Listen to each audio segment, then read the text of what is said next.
Bapak Saudara, ikhwan fillah, banyak orang mendengar kalam ini. Siapa yang kenal dirinya, maka kenal Tuhannya. Sering dengar ya? Man arafa nafsahu faqad arafa rabbahu. Siapa yang kenal dirinya, dia pasti kenal Tuhannya, Rabbahu. Imam Ibnu Qudamah itu menyebutkan redaksi yang berbeda. Man arafa qalbahu arafa rabbahu. Siapa yang mengenal qalbunya, maka dia akan kenal yang membolak-balik qalbunya, yaitu Allah Subhanahu wa ta'ala. Ada yang bertanya, ini hadis atau bukan? Nah, ini pertanyaannya dua sebenarnya. Ini hadis atau bukan, lalu maknanya apa? Setelah kita teliti, ilmu hadis itu, Bapak Saudara Allah, jika kita buat pemetaan, ilmu keislaman, bahkan semua ilmu di dunia, itu dapat dirumuskan jadi 4 cara mengetahuinya. Disebut epistemologi, bahasa Arabnya madarikul ulum. Bagaimana cara mengetahui suatu hal? Yang pertama lewat indera, bukti-bukti fisik. Yang kedua akal, kita pikirkan kita tahu. Yang ketiga kita tes.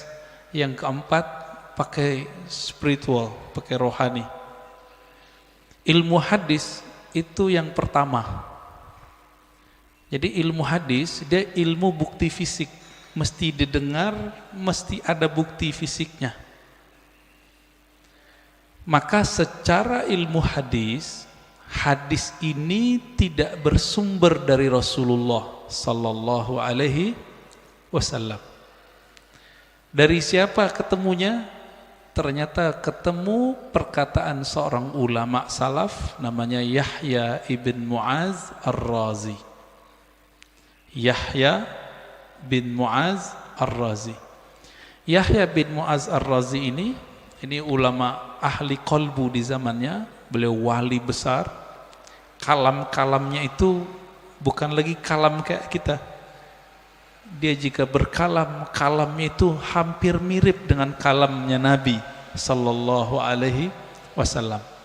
Sehingga dikira ketika dia berkalam begitu, itu kalamnya Rasulullah sallallahu alaihi wasallam. Itu secara apa? Ilmu hadis. Siapa yang mengatakan itu? Imam Nawawi. Lalu diikuti oleh Imam Suyuti dan imam-imam yang lain. Jadi secara ilmu hadis gak ketemu di Sahih Bukhari, gak ketemu di Sahih Muslim, gak ketemu di Sunan Abu Dawud, Tirmizi, Nasai, gak ketemu. Ketemunya di perkataan-perkataan ulama. Nah, jadi tolong Bapak saudara Allah yang hobi ngaji tasawuf, harus tahu bab ini secara ilmu hadis. Ilmu hadis pendekatannya bukti fisik, disebut dengan empirik ya. Tapi ada seorang imam namanya Ibnu Arabi yang beliau menggabungkan ilmu zahir dan batin. Beliau ini ahli hadis, tapi lebih dikenal sebagai ahli qalbu.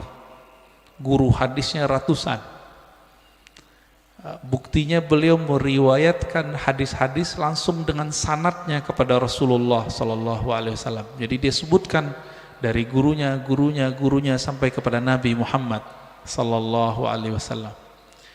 Ibnu Arabi ini dia bermimpi bertemu Rasulullah. Di dalam hadis yang sahih dikatakan man ra'ani fil manam faqad ra'ani. Siapa yang bertemu aku dalam mimpi, dia betul-betul bertemu aku. Fa inna syaitana la yatamatsalu bi. Karena syaitan tidak dapat menyerupai aku. Ibnu Arabi mengatakan ciri-ciri wali Allah itu kalau dia mimpi dia sadar dia lagi mimpi.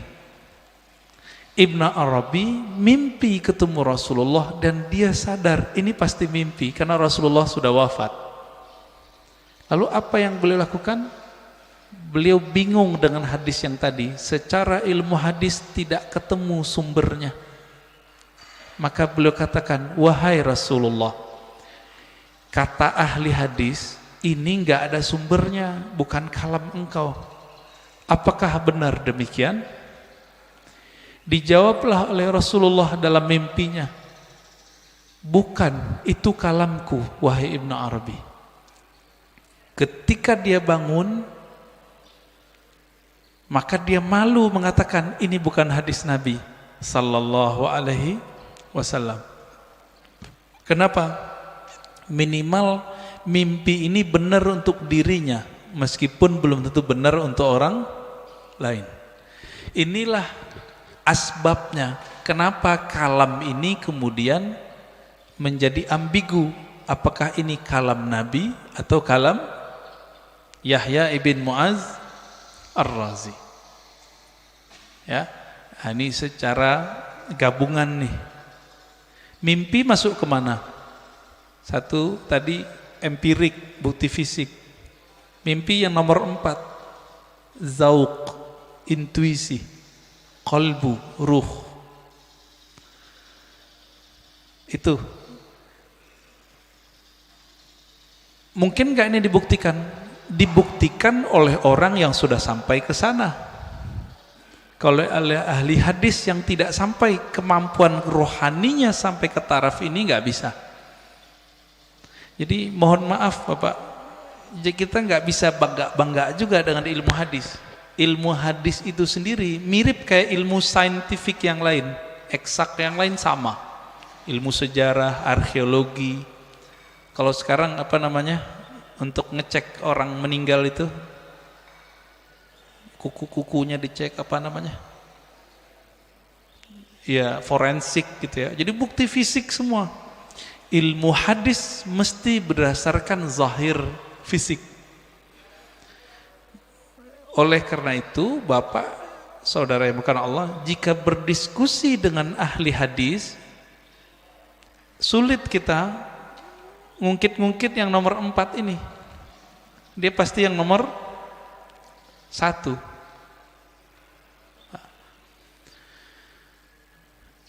Coba lihat kalamnya. Siapa yang kenal diri, kenal Allah. Isinya benar gak? Bagus gak kalamnya? Bagus.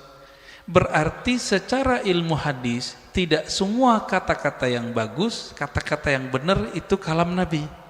Secara ilmu hadis banyak Pak. Bahkan tidak semua yang benar itu kalamnya Nabi. Contohnya Monas di Jakarta, benar nggak? Saya bilang Nabi bersabda Monas di Jakarta. Jadi palsu nggak? Jadi hadis palsu deh Pak. Maka tidak semua kata-kata yang benar, kata-kata yang baik itu pantas dikatakan bersumber dari Rasulullah sallallahu alaihi wasallam. Nah, ilmu hadis begitu Pak, agak kaku. Ilmu hadis ini dia harus dibuktikan. Saya ketemu guru saya ketemu gurunya. Ini sebagai contoh hadis yang paling sering kita dengar, innamal a'malu bin niat. Hadis ini Imam Bukhari mengambilnya dari ahli Mekah, namanya Humaidi. Gimana ketemunya? Oh, ternyata Imam Bukhari melakukan rihlah sekaligus haji. Bertemulah dengan Imam Al-Humaidi, murid dari Imam Syafi'i. Terbukti, secara ilmu hadis dikatakan muttasil, hadisnya nyambung. Makanya innamal a'malu binniyat, hadisnya sahih, ditaruh di nomor 1 dalam Sahih Bukhari. Imam Bukhari sering mimpi ketemu Rasulullah, iya, tapi mimpinya dia tidak taruh di bab hadis. Ada seorang imam namanya Al-Baihaqi, punya kitab judulnya Syu'abul Iman dan Zuhud. Di kitab beliau menukil kalam Nabi tapi yang didapat orang dalam mimpi. Dan itu populer Pak di masjid-masjid kita, khotib-khotib kita dulu. Tahun 2006 seorang profesor nelpon saya dulu di UIN. Saya waktu itu masih kuliah. Dia telepon, "Ar-Razi, ente ngaji hadis bukan?" "Iya. Saya mau khutbah besok. Tapi bingung ini hadis itu bukan." Wah, kita kaget Pak, profesor masih mau nanya sama mahasiswa. Akhirnya saya katakan, "Hadis apa, Prof?" "Hadis siapa yang hari ini sama dengan kemarin maka dia merugi." Tahu hadis itu ya? Yang hari ini lebih buruk dari kemarin maka dia terlaknat. Saya senyum, "Maaf Prof, itu bukan hadis, tapi itu kalam Nabi yang didapat oleh Imam Abdul Aziz bin Rawat dalam mimpinya." Kata Imam Baihaqi, qala Abdul Aziz bin Rawat, berkata Abdul Aziz bin Rawat, "Ra'aitun Nabiyya sallallahu alaihi wasallam fil manam yaqul." Aku mendengar Nabi sallallahu alaihi wasallam di dalam tidur berkata. Kata di dalam tidurnya dihilangin oleh khotib-khotib. Sehingga jadinya gimana? Aku mendengar Nabi bersabda, "Siapa yang hari ini sama dengan kemarin fahuwa maghbun. Siapa yang hari ini beda dengan kemarin, lebih buruk dari kemarin, fahuwa mal'un, terlaknat." Nah itu. Ini disebut hadis mimpi. Tapi ingat, hadis mimpi bukan hadis secara ilmu hadis. Tapi kalau versi yang keempat itu hadis Pak. Maka versi keempat hadis Nabi gak berhenti sampai sekarang berlanjut. Menurut versi yang keempat, dari mana buktinya? Buktinya Nabi sendiri mengatakan, siapa yang bertemu aku dalam mimpi, dia betul-betul bertemu aku. Loh, tahu dari mana ketemu Nabi? Kalau ingin dibuktikan, buktikan secara fisik. Baca cerita Nabi, fisik Nabi, Syama'il Nabawiyah, perhatikan mimpinya sama atau tidak. Ini mazhab ahli hadis. Ahli hadis mensyaratkan jika mimpi ketemu Nabi, mesti karakter yang kita lihat sama seperti yang di hadis. Contohnya, Nabi suka pakai baju hijau, pakai serban, terus pakai tutup, ya, ada yang mirip Sayyid Muhammad Alawi Al-Maliki.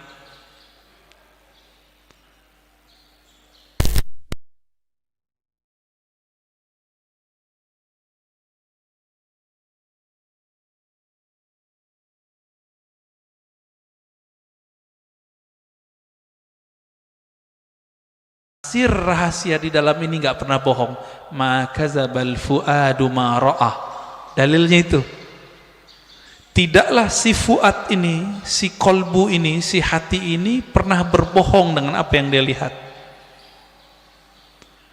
Jadi walaupun Nabi sudah meninggal menurut ahli hadis, tapi bagi ahli ruhani Nabi nggak pernah mati Pak.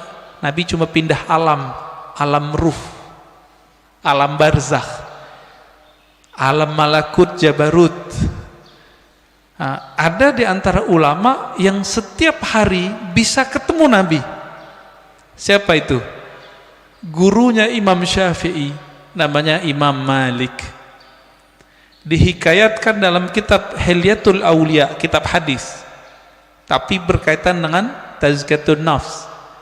Karya Imam Al-Hafiz ahli hadis Abu Nu'aim Al-Asfihani, Imam Malik berkata, "Ma bittu lailan illa wa ra'aitun nabiyya sallallahu alaihi wasallam."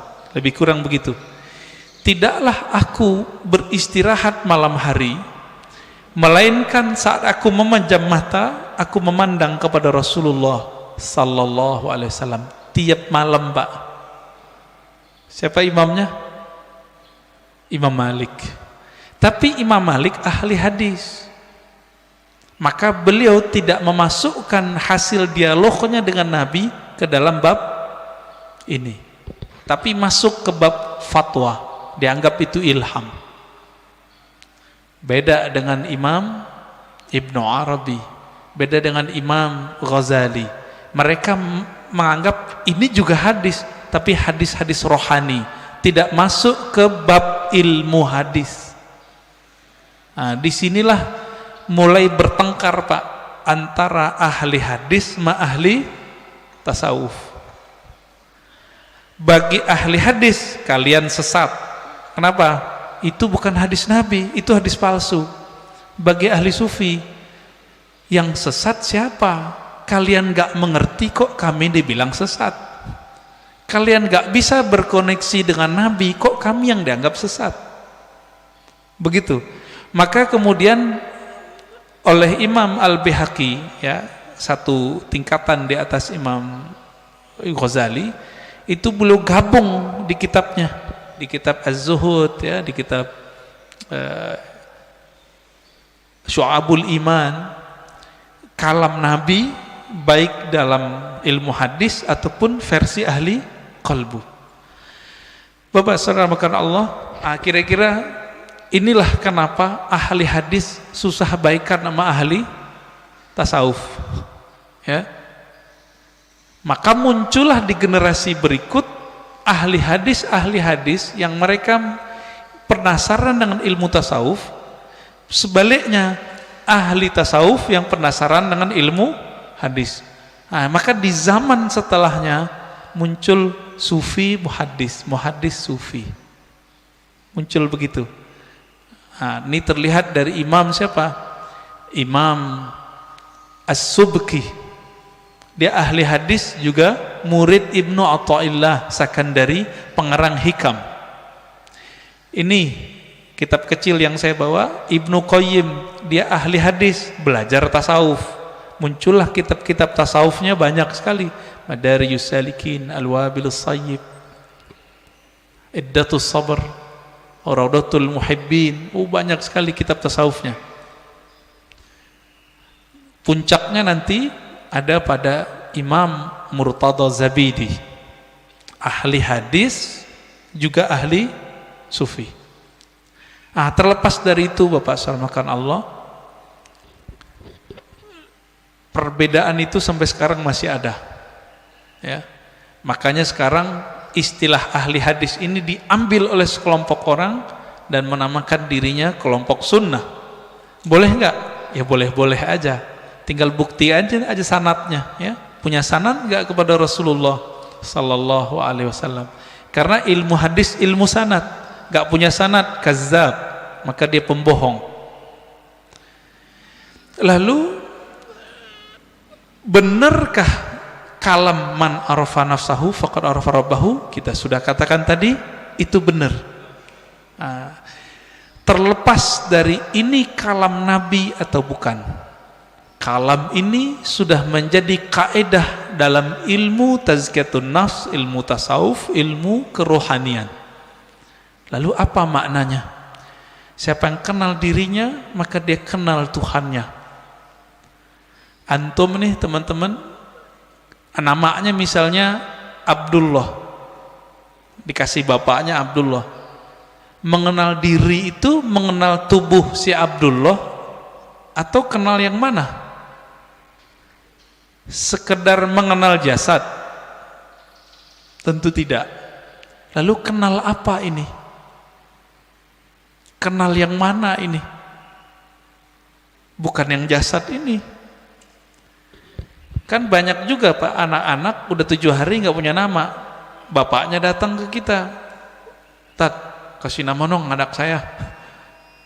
Berarti nama jasad ini itu bisa dibuat, bisa dirubah Pak. Sebelum kita masuk ke tubuh ini, kita punya nama. Benar nggak punya nama?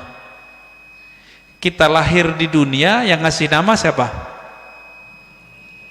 Orang tua, guru. Sebelum kita masuk ke dunia ini, kita di alam ruh. Allah mengatakan, alastu birabbikum, bukankah aku Rabbmu? Allah memanggil kum, kamu. Berarti kita ada nama, Pak. Cuma nama ini disimpan di dalam dada Rasulullah Sallallahu Alaihi Wasallam. Kita nggak tahu. Ditanyalah oleh orang Bani Israel, orang ahli kitab, ya Muhammad, apa itu ruh? Turunlah ayat, yas'alunaka 'anir ruh. Mereka bertanya kepadamu mengenai ruh. Katakanlah, ruh itu urusan Allah. Kamu tidak diberi ilmunya kecuali sedikit. Sedikit di situ, wa ma utitum minal ilmi illa qalila. Sedikit menurut siapa? Menurut saya, menurut Nabi, menurut Bani Israel, atau menurut Allah? Menurut Allah. Maka sedikit menurut Allah itu banyak menurut kita. Orang kaya di Indonesia bilang, saya ngeluarin uang dikit, dikitnya itu udah 100 triliun, Pak. Apalagi raja di raja alam semesta ini, Rabbul Alamin, Allah Subhanahu wa Ta'ala. Ilmu ini disimpan dalam dada Rasulullah. Ada sahabat yang dikasih tahu, ada yang tidak. Maka Nabi itu bisa ngerti, Pak, dengan izin Allah. Ada orang nih jihad, kayaknya paling kuat, kayaknya paling banyak bunuh musuh, tapi Nabi mengatakan finnar, finnar, masuk neraka, masuk neraka. Kenapa? Nabi tahu namanya sudah ada di neraka, nggak dihapus dari neraka. Ternyata benar, orang ini beramal cuma dengan fisiknya, ruhnya tidak beramal.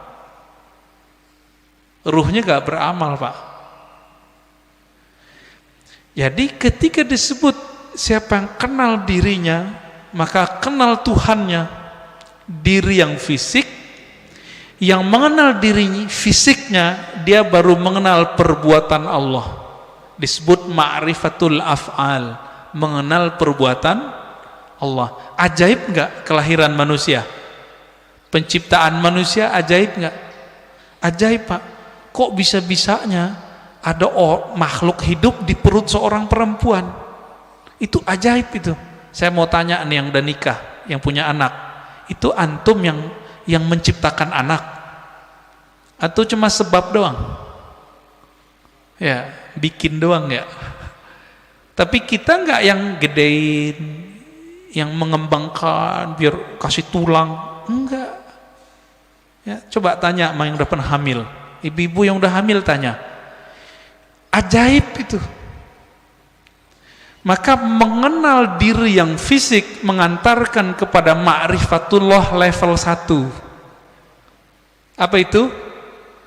Ma'rifatul af'al, ma'rifatu af'alillah, mengetahui perbuatannya Allah Subhanahu wa Ta'ala.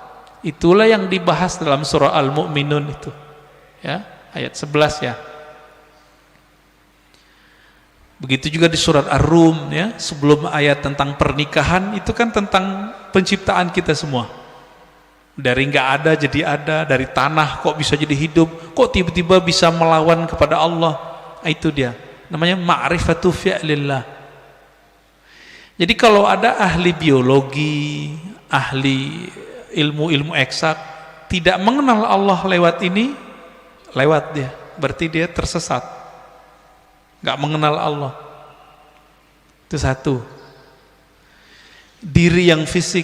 Nah, kita punya diri yang disebut dengan nafs tadi. Jadi nafs itu sendiri artinya ada nafs fisik, ada nafs jiwa. Orang kita nyebutnya sukma, perasaan. Nah, itu masuk di situ. Yang bilang saya emosi, nah itu dia. Saya jatuh cinta, ada itu. Seneng, sedih, itu masuk ke si nafs ini. Yang nafsunya besar, yang nafsunya kecil, penakut, pemberani, itu si nafs. Nah, punya nggak nih? Punya ya?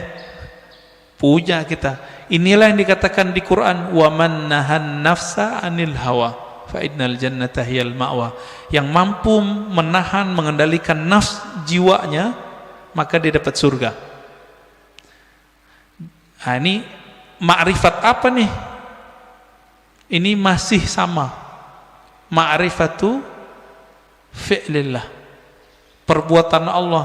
Cuma perbuatannya yang tidak tampak secara fisik. Jadi perbuatan Allah ini kan ada yang tampak secara fisik, ada yang tidak tampak. Ini masih sama.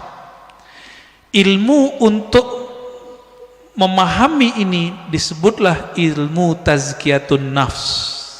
Jadi tazkiyatun nafs itu baru cabang dikit dari tasawuf. Karena orang alergi dengan ilmu tasawuf, nggak mau mereka nyebut istilah tasawuf. Takut ditinggal jamaah. Kalau ustadz udah takut sama jamaahnya, terus jamaah takut sama siapa dong? Ya. Kalau si ustadz udah bergantung kolbunya kepada jamaah, lalu jamaah bergantung kolbunya sama siapa? Jadi kalau ada di antara antum yang ustadz, dai, jangan dai ngikutin murid, jangan guru ngikutin selera murid, murid yang ngikutin guru. Gitu seharusnya. Kalau enggak, itulah yang Nabi lakukan. Nabi enggak diikuti oleh ahlu Mekah, maka beliau berhijrah. Hijrah beliau. Menjaga idealisme seorang guru. Nah, ini perlu, Pak. Itu diperlukan ma'rifat yang ketiga. Mengenal diri yang qalbiyah, diri kolbu. Yang mengenal diri kolbu, nah, kolbu kita, nah, di kolbu ini kalau nafsnya rusak, dia ngefek ke kolbu. Nafsnya nih punya karakter bengis, kolbunya hitam. Nafsnya suka bangkang, kolbunya hitam, meradang dia, Pak.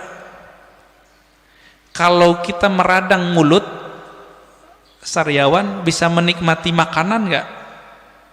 Nggak bisa. Makanannya kolbu adalah zikrullah, baca Quran, sholawat.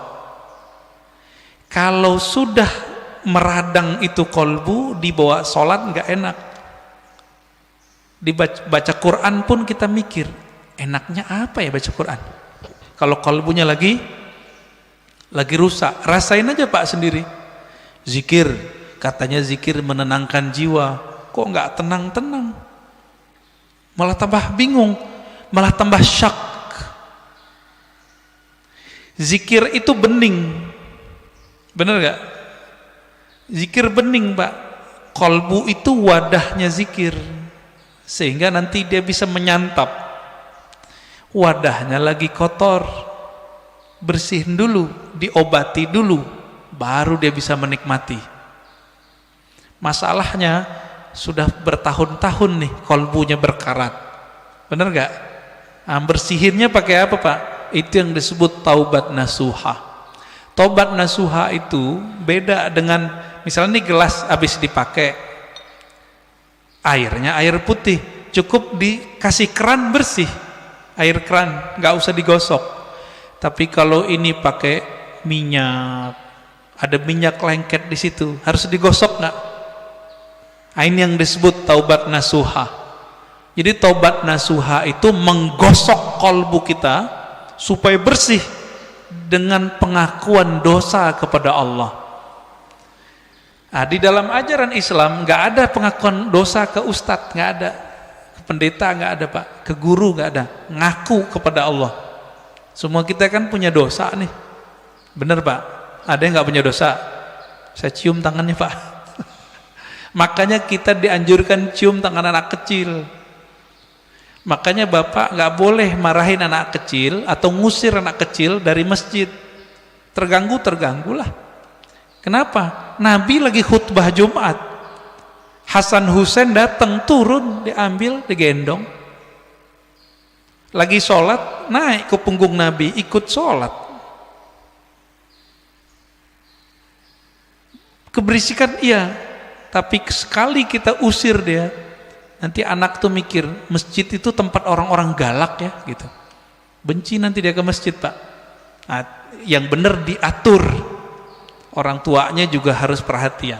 Bapak saudara makan Allah, jika kita sudah sampai mengenal diri si kolbu itu cuma mau satu, asma Allah. Asma Allah ada di Quran, ya, ada di sholawat, ada di zikir. Intinya zikirlah. Semakin banyak kita mengenal nama Allah, semakin banyak makrifat di dalam kolbu. Maka di sini wajib ada kajian Asmaul Husna, Pak. Udah ada belum? Harus ada, Pak, di sini. Ntar mati bawa apa? Mati bawa apa ntar? Bawa asma Allah. Jangan bawa nama-nama bapak kita, nggak kepake. Bapak gue kiai, nggak kepake, Pak. Saya Ustadz Haji, yang kan nggak dipakai. Habib pun nggak laku, Pak, dikubur. Bapak ini keturunan Rasulullah, nggak laku dikubur kalau nggak bawa ma'rifat. Malah diragukan, masa keturunan Rasulullah begini, kata malaikat ya. Kalau nanti Rasulullah bawa syafaat mungkin, tapi kan malaikat mungkar nakir ini seperti orang yang jaga depan kantor, Pak. Dia nggak mau tahu, yang lewat dia periksa, bener gak? Bapak saudara makan Allah, ma'rifat kolbu itu hanya dengan mengenal nama dan sifat Allah. Jadi coba deh di sini dibuat nanti kajian Asmaul Husna yang mateng, bukan yang separuh-separuh, enggak. Jangan, yang mateng kajiannya. Gurunya ahli zikir, bersanad zikirnya kepada Rasulullah. Insya Allah Pak enak ngajinya. Kan banyak nih, carilah ya, semoga ketemu nanti. Asma sifat, ma'rifatus sifat itu masih bagian dari kolbu, paling dalam. Dia udah masuk ke dalam sirnya kolbu. Kan kolbu ini dia ada bagian-bagiannya, Pak. Kolbu itu disebut ada fuad, ada yang disebut dengan lub. Inti dari kolbu disebut lub. Rahasia yang ada di dalam inti kolbu itu disebut dengan sir. Maka disebutkan dalam Al-Quran, Allah ya'lamu sirra wal akhfa. Allah mengetahui yang sir, yang tersembunyi, bahkan yang akhfa, yang samar. Itu ketahuan oleh Allah SWT. Di mana kesimpannya itu? Itu di dalam kolbu paling dalam. Kita ini semua dulu kan pernah ketemu Allah. Memori itu kesimpan di situ, Pak. Ada yang ingat nggak? Nggak ada yang ingat ya? Bener. Makanya Allah utus Rasul. Supaya apa? Memantik sir supaya dia kemudian kembali muncul. Ketika muncul sir itu bernama zikir. Ketika dibahasakan dia bernama ma'rifat. Ma'rifat itu ungkapan pengenalan si hamba kepada Allah Subhanahu wa ta'ala. Bapak nih pernah ketemu dengan seseorang dulu, kesimpan nggak di memorinya? Kesimpan. Ketemu seseorang yang berkesan. Apanya yang berkesan? Parfumnya. Nanti kita ketemu parfum yang sama, itu teringat, Pak, wajahnya. Itulah sebabnya jika ada orang benar teknik berzikirnya, bersambung sanad zikirnya kepada Rasulullah SAW, lisannya menyebut, akalnya memaknai, kolbunya merenungi, ruhnya merasakan, nangis dia saat itu. Seperti orang pulang kampung. Pertama orang pulang kampung habis merantau, rasanya gimana? Terharu, Pak. Nah, kalau Bapak Ibu ini kan pada hari raya di luar kota, lagi merantau, malam takbiran nangis dengerin takbiran. Kenapa tuh nangis? Ingat kampung, kirain ingat Allah. Takbiran ingat Allah, nangis. Wah, itu arif billah namanya, kenal Allah dia. Takbiran nangis, ingat siapa? Kampung. Kita lupa, kita punya kampung lain, namanya kampung arwah. Lupa apa ya? Kampung arwah. Ngapain si arwah di kampung itu? Dia menatap Allah Subhanahu wa ta'ala. Dia menatap Allah, Pak. Supaya dia bisa menatap Allah lebih dekat, apa yang dia lakukan? Dia mendekat kepada nur sumbernya. Itu yang disebut nur Muhammad. Jadi dulu itulah yang dikatakan oleh Nabi, kuntu nabiyan, aku sudah jadi nabi, Adam belum dicipta, udah jadi nabi di alam ruh. Makanya roh-roh itu mendekat semua kepada Rasulullah supaya bisa tetap dekat memandang Allah Subhanahu wa ta'ala. Itu Pak maknanya. Itu kalau kita punya ruh yang bercahaya, pasti rindu ingin mengenal ilmu ini, pengen mengenal ilmu ini. Itu yang bikin orang nangis, nangisnya permanen Pak. Tangisan itu yang bisa memadamkan api neraka. Kalau tangis yang malam takbiran tadi enggak, itu mah tangis pulang kampung, mau pulang gak ada duit. Atau kayak tahun-tahun ini kan mau pulang kena COVID, dompetnya Pak kena COVID, nggak bisa pulang, nangis. Itu nangis apa? Teringat kampung fisik. Jadi jika orang bisa nangis karena ingat kampung fisik, kampung badan ini, teringat orang tua zahir, apalagi jika dia teringat dengan orang tua rohaninya. Sering dengar nggak istilah Nur Muhammad? Ya, masih ingat disebut apa? Nur Muhammad itu Abul Arwah, bapaknya sekalian roh.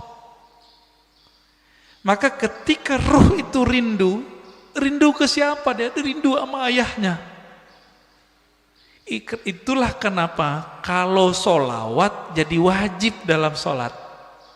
Allahumma salli ala Sayyidina Muhammad. Ini orang malah debat, nggak boleh pakai Sayyidina, boleh pakai Sayyidina. Itu mah debat biasa itu. Kolbunya, ruhnya rindu nggak kepada Rasulullah. Nah, kalau sudah sampai ke sana, dia sudah sampai ke ma'rifatur ruh. Mengenal ruh dari mana dia berasal. Dulu dia bersama siapa. Nah, ini kabar gembiranya Pak. Ruh kita ini dulu ngapain di sono, sekarang diulang aktivitasnya. Kalau dulu Bapak di sono suka mendatangi Nabi, suka mendatangi orang yang dekat dengan nur Nabi itu, maka sekarang Bapak pasti suka dengerin pewaris-pewaris Nabi. Pasti cinta sama zuriat Nabi. Nah, orang-orang yang dulu mencintai Rasulullah di sana, di alam ruh itu, dia cinta kepada nur Nabi. Maka Allah kasihlah dia fisik di dunia bernama Habib atau ulama, dua aja. Habib atau ulama. Jadi kenapa Habib terlahir sebagai Habib, Kiai sebagai Kiai, Gus sebagai Gus, Ajengan sebagai Ajengan?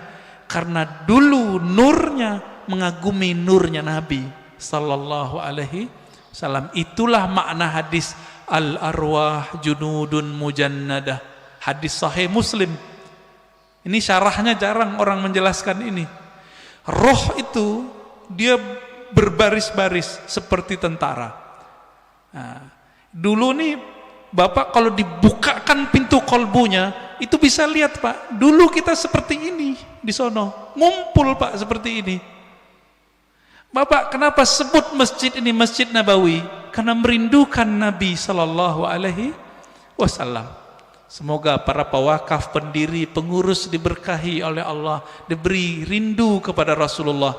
Bahkan sebelum wafat Allah kasih mimpi ketemu Rasulullah sallallahu alaihi wasallam. Amin. Pasti bisa, Pak. Rasulullah kan nggak mati.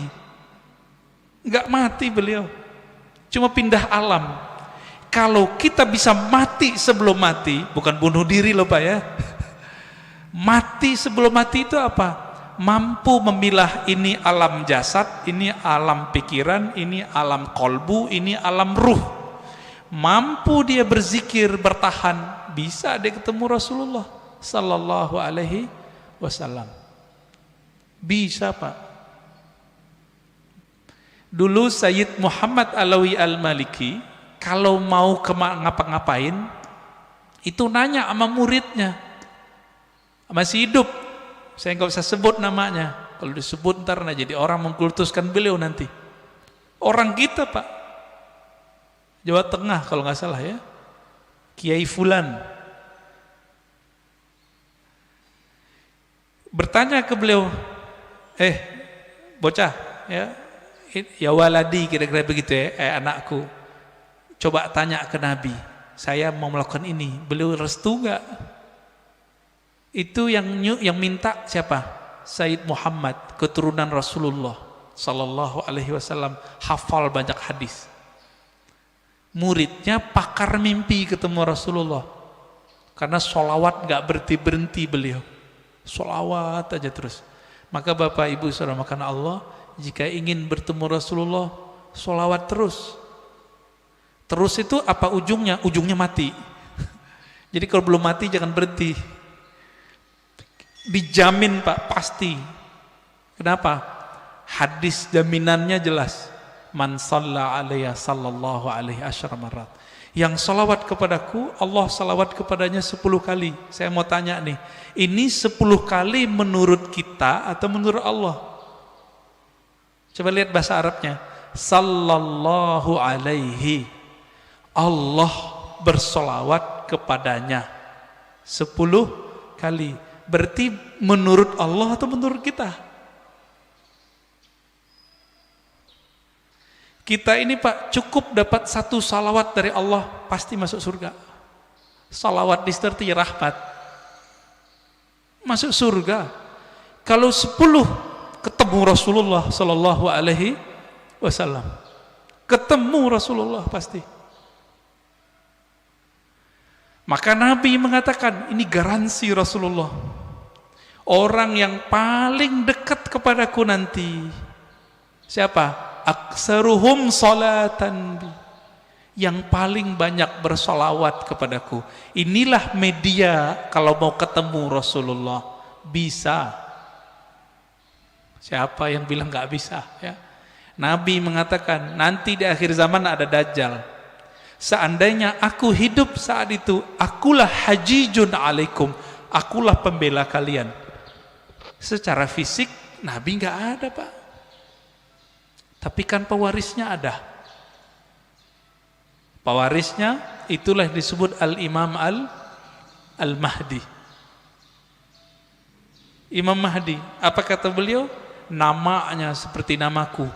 Nama dalam bahasa Arab ismun. Ismun artinya tingkatan dan kemuliaan, bahkan ilmu. Itu artinya. Bukan Muhammad bin Abdullah. Muhammad bin Abdullah mah banyak habaib namanya dari dulu Muhammad bin Abdullah, tapi bukan Imam Mahdi. Ya. Ini sekarang banyak yang kajian akhir zaman tapi terjebak pada riwayat ahli hadis fisik, tidak mempertimbangkan ahli rohani. Nah, ini kesalahan besar kajian akhir zaman hari ini. Akhirnya yang terjadi cocok logi. Kita berterima kasih, syukron ya, terima kasih para asatis akhir zaman. Antum telah membuat kita aware, sadar mengenai hadis akhir zaman. Cuma kadang nggak cocok. Hidungnya lurus gitu ya.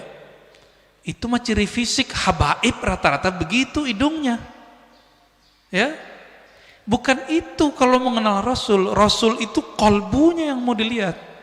Berarti ini yang disebut ismun tadi. Ya.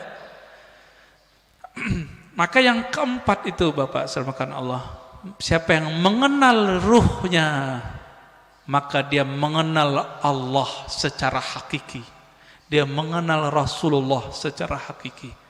Nah, semoga kita sampai ini yang ke ini nih, keempat.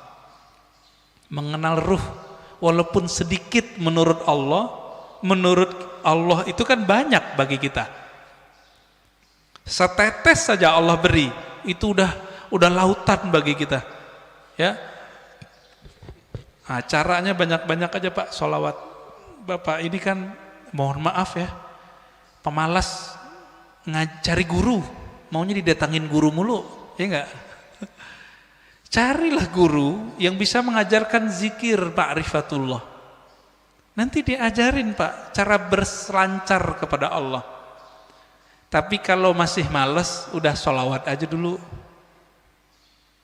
Nah, nanti sholawat ini nurnya akan membimbing kita, insya Allah ya.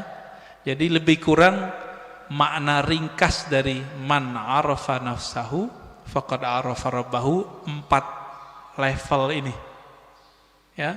Tinggal dilihat kita bagian yang mana ya. Semoga kajian ini bermanfaat. Silakan kalau ada tanya jawab ya.